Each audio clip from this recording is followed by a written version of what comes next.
Welcome to CCG TV, the Keep Columbus Beautiful Earth Notes. And for those of you all who are tuning in for the very first time, our mission at Keep Columbus Beautiful is to engage and educate individuals to be better stewards to our environment by enhancing beautification, eliminating litter and blight, and protecting our environment. We always look to bring some wonderful people that can share their jobs and what they're doing so that we can educate you to be a better steward to our environment. Now, you know our theme for this year is talking trash, and so we're going to talk a little trash, and we're going to talk about some things that you all can get involved in. So make sure you stay tuned. My very first guest is Henry Jackson, and he is from the Columbus River Warden. I say River Warden, but it's River Keeper, but it's a river Conservation. Yeah, the name has been changed several times. Hopefully Yes. we're on the last name, but it is Chattahoochee River Conservancy is the current iteration of the organization. It really have been changed quite a Yeah. bit, you know, and I'm just thinking of the other river wardens that we've had in the past. And so, but we're so excited to have you with this youthfulness that you're bringing. And I know that you just are doing quite a bit. But before we talk about what you do as your job, tell us a little bit about what's going on at home, because I know that you all have just had twins not too long ago. So let's share a little bit of information Yeah, that's about that. right. So my wife and I, my wife's name is Brooke, and I went to school here at CSU and then traveled for work for a while. When we got married, we decided to move back to Columbus. Okay. And we recently had twins. So they're a little over a year and a half old. We got a boy and a girl, Graham and Lillian. And so we're at that stage right now where they're not just walking, but they're running. Okay. And they're figuring out how to fight for toys and how to fight over snacks. You're gonna get a lot of that, you know. Yeah, there's a almost like a minute by minute wrestling match in our living room. I guarantee you right now they're fighting over something, and Is my that wife right? is in the middle of them trying to separate them. But we love it. We absolutely love having twins. They're our only children for right now, and it's really been a journey and an adventure, and we're very thankful for them. Well, good. You look so happy when you're talking about them. So I'm glad we had an opportunity to do that. So now, in your role as a river keeper, Right. tell us what you do. Our mission statement is to use science, education, and advocacy to protect the Chattahoochee River. Okay. And so we want to do everything we can to limit pollution and to limit our impact on the Chattahoochee River, as in the city's impact and the community's impact, and then just people as a whole. We want that river to be in as natural of a state as possible. Yeah. We want to limit invasive species. We want to support habitat for native species, because we want it to retain its uniqueness. And you know, the river is so important to us, and I think we so often take it for granted, because it really is the lifeline for our community. And then we really can't live without good water. And it's so important that if we're going to have to drink the water from the river and eat some of the wildlife from the river, that we should take care of it, because as human beings, we actually created pollution. That's right. So we really do need to be the solution to the pollution that we have created.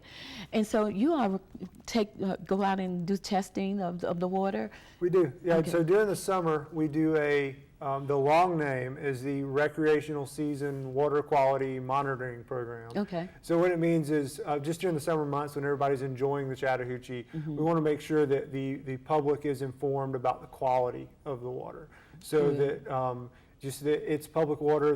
We feel like there's a public right to know issue about the quality, and the quality is it's excellent.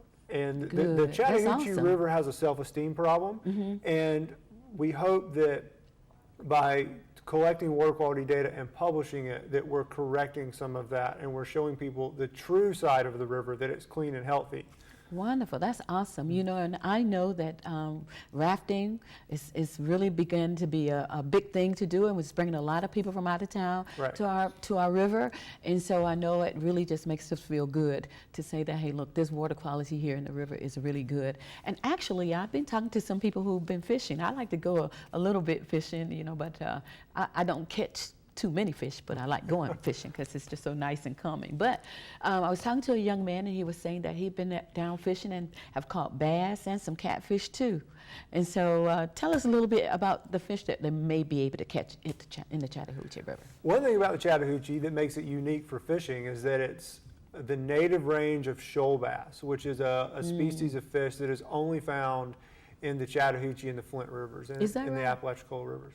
It's also home to the Chattahoochee bass, which is only found in the Chattahoochee River. So there's a number of fish in this river that are unique to this river that you can only catch in the Chattahoochee River. How would you tell the difference between the two? The markings on the side and the size. And so part of our work is over the next 10 years, we're going to be reintroducing 10,000 shoal bass a year to the Chattahoochee River to restore that native population. So what did breaching the dam do for all of that wildlife that's there? Well, for one, breaching the dam made it possible for us to restore these fish, because at one time, the downtown area was prime habitat, and then the dams were built. And the water went from being swift and moving and full of oxygen to being very stagnant. So once those dams were removed and that flow was restored, we're now able to go back in and rebuild the habitat and then put the fish back. Wonderful. And now I know I'm excited that you are chairing the Help the Hooch cleanup activities along with Ava Dixon from our office. And we're just excited to have young people who are chairing the event. And our theme is talking trash. And so let's talk a little bit of trash about what's coming out of the Chattahoochee River and what people are doing to really not help the Chattahoochee River. So let's talk a little bit of trash. Well, it is an urbanized river. So one of the problems that we face is trash in the river. And that trash comes from storm drains. It blows out of the back of pickup trucks. Unfortunately, people, maybe throw it out the windows of their cars. Sometimes they do. They leave it in parking lots.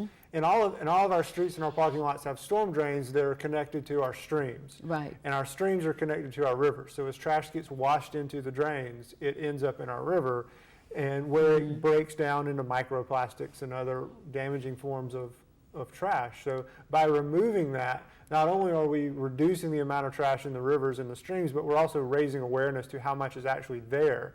So hopefully we're changing people's behaviors by showing them that cup that you left in the parking lot has actually ended up in our waterway where it's damaging our fish. Or those fast food containers that you throw out the window. That's right. And little paper wrappers that, after you're eating some candy.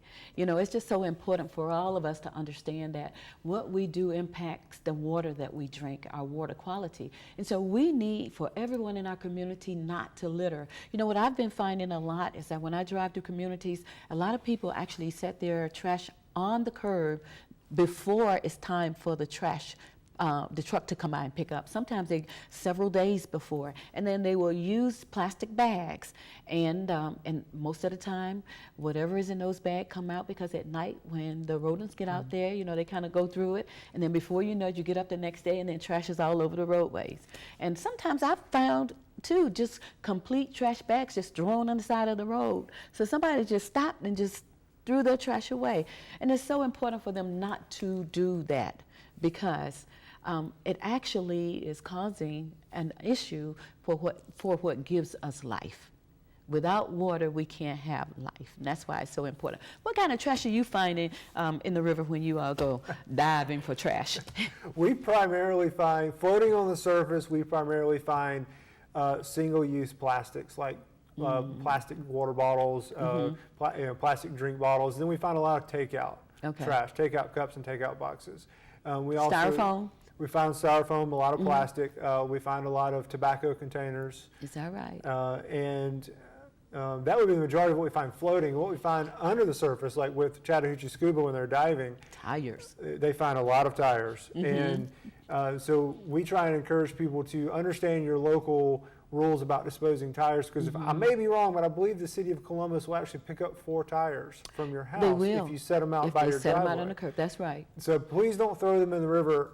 They are not good fish habitat. They are not good for the river. Please just put them out at your driveway and let the city pick them up and take them to the landfill. Yeah, it's so important for us to let our community know that, you know, there's a proper way to dispose of those Right. tires. And they can always take them back to some place that where, or when they get new tires, you know, those tires have to be properly disposed of. And maybe some of those businesses may take some of their old tires back. I'm not sure, but we do not want them in the river. That's what we do know, right? That's what we do now. Absolutely.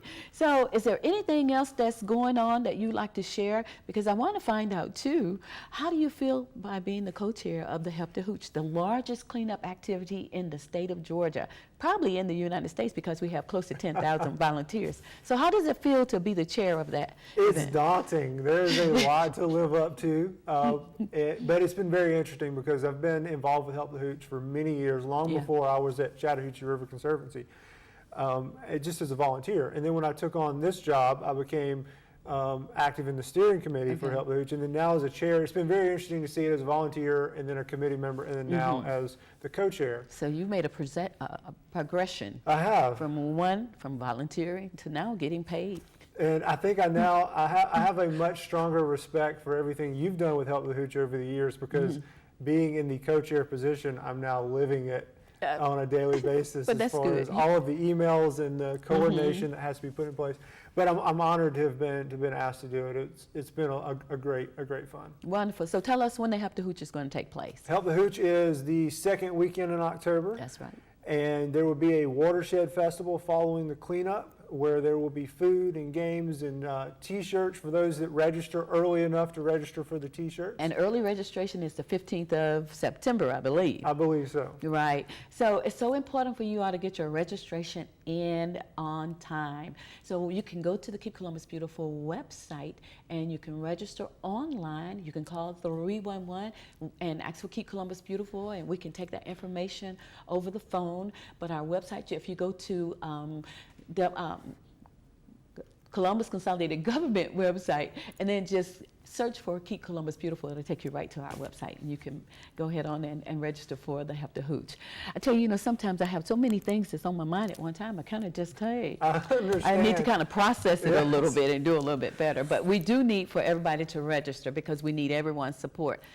Also, one of the things that we would love for everyone to do is to clean up outside of your home during that time. Because when you go home to and from work or from playing or to church or wherever you're going, I know you see trash on our roadways because it's a lot of it out there. We need your support. We need for you all to help us clean up our community, because it's up to us individually and collectively to keep Columbus beautiful. Now, I understand too, there's another event that you're having that's coming up pretty soon. It's a fundraiser. That's right. So tell us about that one. Well, we started this event last year, so we've learned a lot between the first one we did last year and this one. So our organization has been in operation for 8 years now. Okay. And so last year we wanted to celebrate our 7th year by getting our closest friends and supporters all under one roof and having an amazing dinner and drinks and just celebrating the Chattahoochee River. And so we're doing that again this year. That'll be September 14th. All of the registration information is on our Facebook page. That's Chattahoochee River Conservancy. Okay. And it is one of our largest fundraising events for our organization. We're funded entirely by donations and events like this. So if people love the Chattahoochee River and they love being around people that love the Chattahoochee River, and they also love good food, this is a great opportunity to get to know all of us that are active in the river, or just to catch up with old friends and come celebrate the river. Wonderful. Well, Keep Columbus Beautiful is planning on being there. Well, I want you hope to so. know that. Yeah, we'll be there.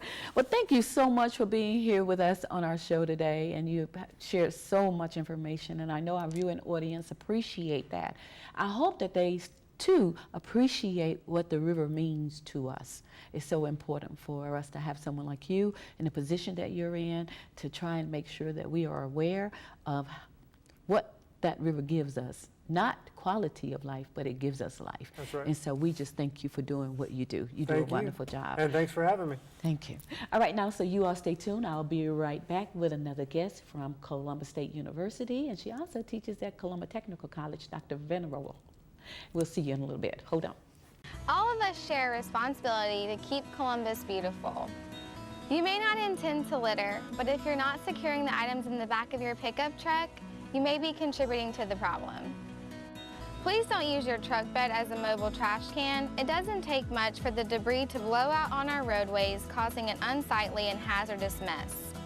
Law enforcement is out ticketing litterbugs, so do your part, secure your load. Nobody likes a litterbug.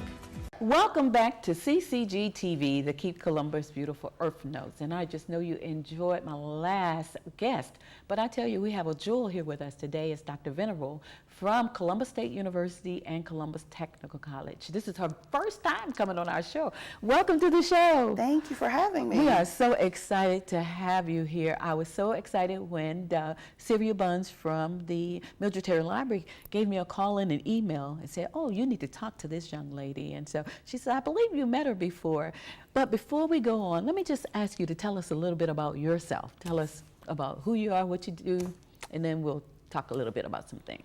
All right, so I am a Columbus native. Okay. I am a former valedictorian from Kendrick High School. Wonderful. I went on to get my bachelor's degree in geology from Columbus State University and loved it so much Wonderful. that I went into environmental science. Now, since the age of 5, I've always known I want to be a meteorologist. Okay. But I'm the first one to say that the path is not always straight. I know that's right.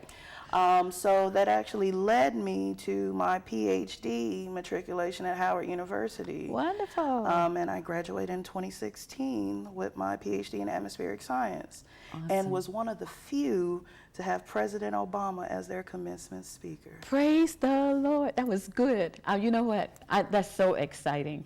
We work closely with Kendrick High School. They are always participating in our shoe recycling campaign as well as the Help the Hooch. And we've had them to help us plant some trees too.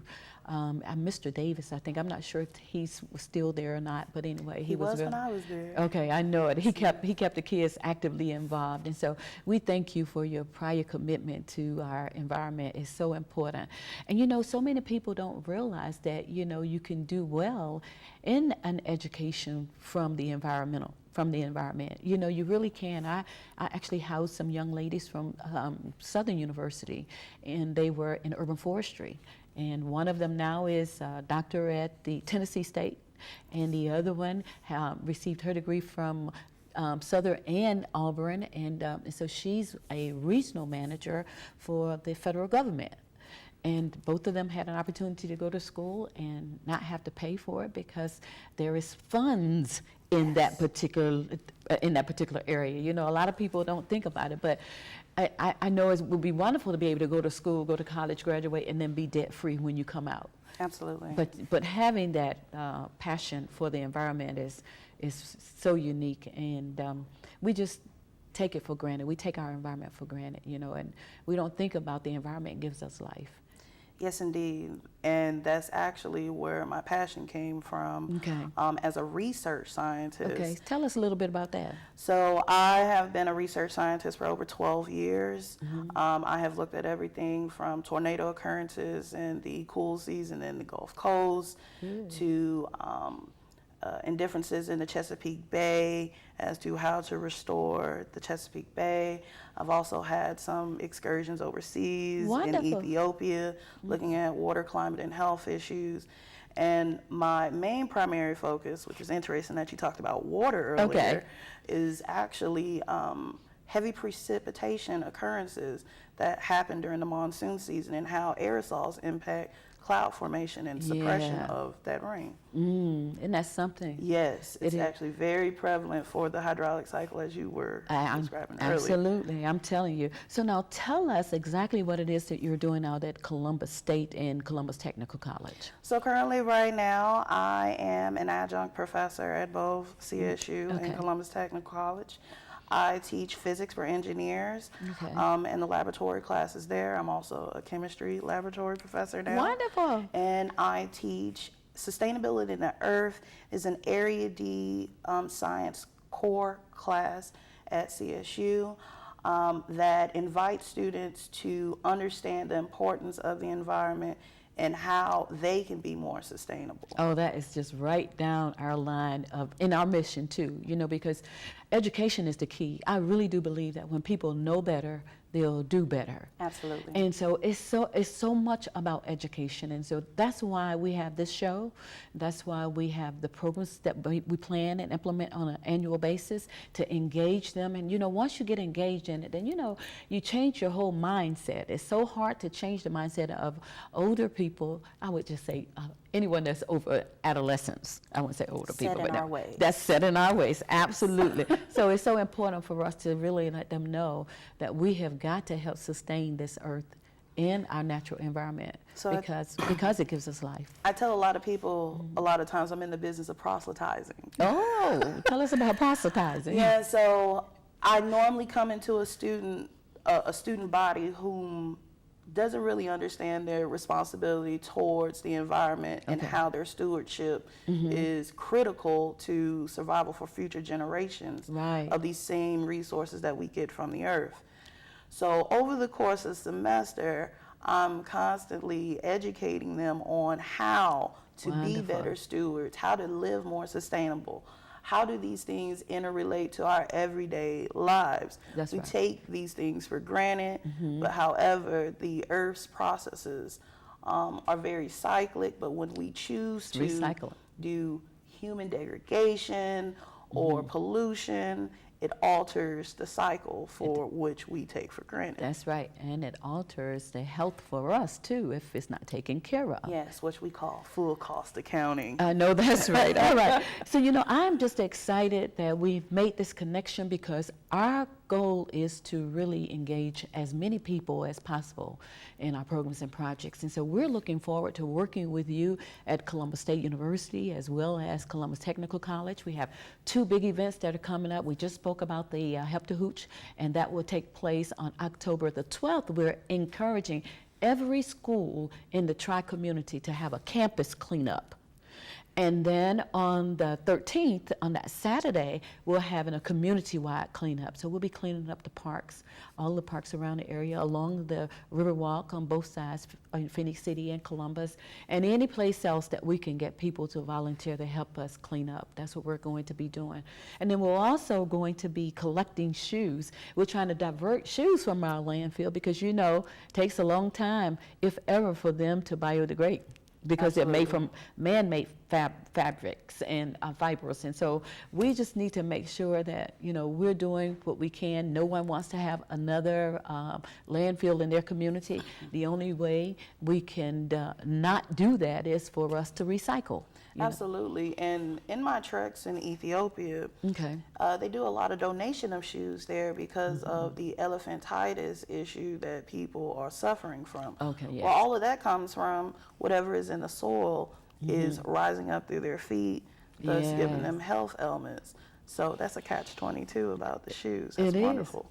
And our shoes actually go to third world developing countries too, and we work with funds2.org, and they are a business that work with nonprofit organizations to help them to raise some funds. So we get like 40 cents a pound, that help us with some of our program efforts, but we collected over 300 bags of shoes last year with 25 pair of shoes per bag. So we did well, but our goal this year is a lot higher. We want to collect 30,000 pair of shoes. Shouldn't be hard to get because we have over 200,000 people in Columbus, and we're talking about in the surrounding area. So we should be able to get 30,000 pair of shoes at a whim. So you all please make sure that you help us with our shoe recycling campaign.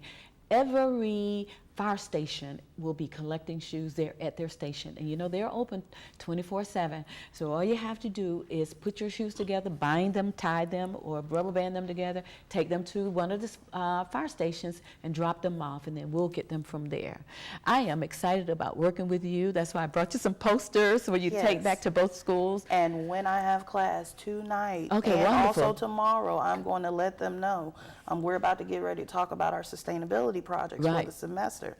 So it would be probably a great opportunity for them to jump on to something that's already a great cause. And you know, we also have Facebook, so they can go on the Keep Columbus Beautiful Facebook page and register because the information is there. So we'd love for them to participate, and I'm glad. You know, we need to make connections that help us get to where we want to go. Absolutely. And so I'm proud of you for all of your accomplishments. You know, that says a lot about who you are. Thank you. And just know that we appreciate the work that you have done, what you're getting ready to do, and we're excited about working with you. Excited to work with y'all. Is as there well. anything else you'd like to tell our viewing audience before we go? Please make sure you live more sustainable and eco-friendly. It'll save it for future generations. Wonderful. So if you all are not recycling, call 311 and request your recycling bin from the Citizen Service Center. If you see trash on our roadways, call 311 and report that. If you see high weeds, junk cars, potholes, 311 is the number that you need to remember, just like you remember 911. 311, we just want to get those calls from you all. I'm talking about infractions to our environment. So important for you to be a responsible citizen here in Columbus, and you can help keep Columbus beautiful. So thank you for tuning in to the Keep Columbus Beautiful Earth Notes show, and we'll just see you the very next time.